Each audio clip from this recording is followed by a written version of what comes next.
بسم اللہ الرحمن الرحیم۔ السلام علیکم۔ بنی اسرائیل میں ایک بہت ہی نیک اور صالح بزرگ تھے، اور ان کا ایک ہی بچہ تھا جو نابالغ تھا، اور ان کے پاس فقط ایک گائے کی بچیا تھی۔ ان بزرگ نے اپنی وفات کے قریب اس بچیا کو جنگل میں لے جا کر ایک جاری کے پاس یہ کہہ کر چھوڑ دیا، یا اللہ عز و جل، میں اس بچیا کو اس وقت تک تیری امانت میں دیتا ہوں کہ میرا بچہ بالغ ہو جائے۔ اس کے بعد ان بزرگ کی وفات ہو گئی، اور بچیا بڑی ہو کر درمیانی عمر کی ہو گئی، اور بچہ جوان ہو کر اپنی ماں کا بہت ہی فرما بردار اور نیکوکار ہوا۔ اس نے اپنی رات کو 3 حصوں میں تقسیم کر رکھا تھا۔ ایک حصے میں سوتا تھا، اور ایک حصے میں عبادت کرتا تھا، اور ایک حصے میں اپنی ماں کی خدمت کرتا تھا، اور روزانہ صبح کو جنگل سے لکڑیاں کاٹ کر لاتا اور ان کو فروخت کر کے 1/3 رقم صدقہ کر دیتا، اور 1/3 اپنی ذات پر خرچ کرتا، اور 1/3 رقم اپنی والدہ کو دے دیتا۔ ایک دن لڑکے کی ماں نے کہا کہ میرے پیارے بیٹے، تمہارے باپ نے میراث میں ایک بچیا چھوڑی تھی جس کو انہوں نے فلاں جاری کے پاس جنگل میں اللہ عز و جل کی امانت میں سونپ دیا تھا۔ اب تم اس جاری کے پاس جا کر یوں دعا مانگو کہ اے حضرت ابراہیم اور حضرت اسماعیل اور حضرت اسحاق علیہم السلام کے پروردگار، تو میرے باپ کی سونپی ہوئی امانت مجھے واپس دے دے۔ اور اس بچیا کی نشانی یہ ہے کہ وہ پیلے رنگ کی ہے،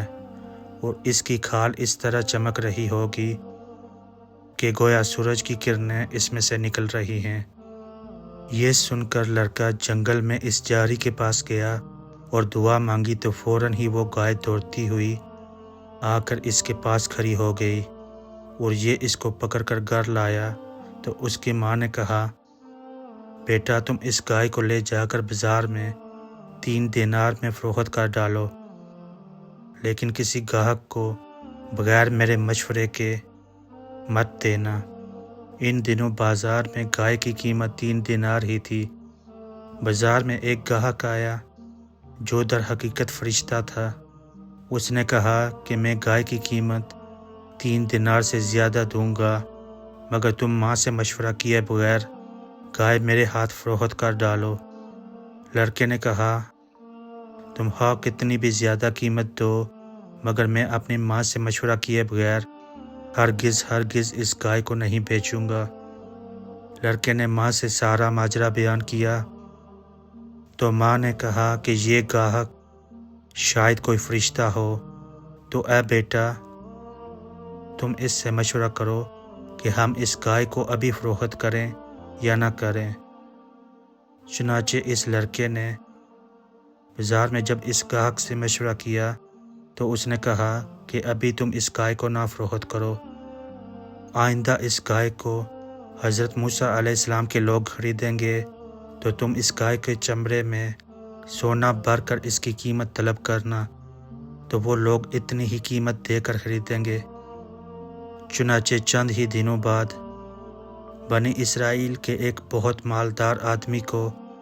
اس کے چچا زاد 2 لڑکوں نے قتل کر دیا، اور اس کی لاش کو ایک ویرانے میں ڈال دیا۔ صبح کو قاتل کی تلاش شروع ہوئی، مگر جب کوئی سراغ نہ ملا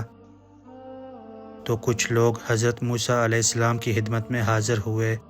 اور قاتل کا پتہ پوچھا، تو آپ نے فرمایا کہ تم لوگ ایک گائے ذبح کرو اور اس کی زبان یا دم کی ہڈی سے لاش کو مارو، تو وہ زندہ ہو کر خود ہی اپنے قاتل کا نام بتا دے گا۔ یہ سن کر بنی اسرائیل نے گائے کے رنگ، اس کی عمر وغیرہ کے بارے میں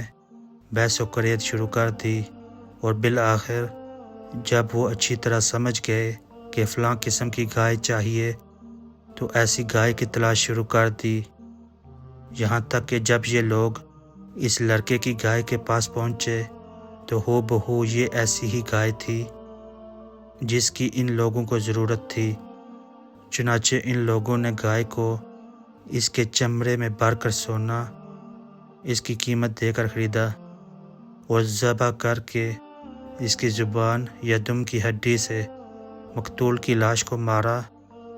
تو وہ زندہ ہو کر بول اٹھا کہ میرے قاتل میرے چچا کے دونوں لڑکے ہیں، جنہوں نے میرے مال کے لالچ میں مجھ کو قتل کر دیا ہے۔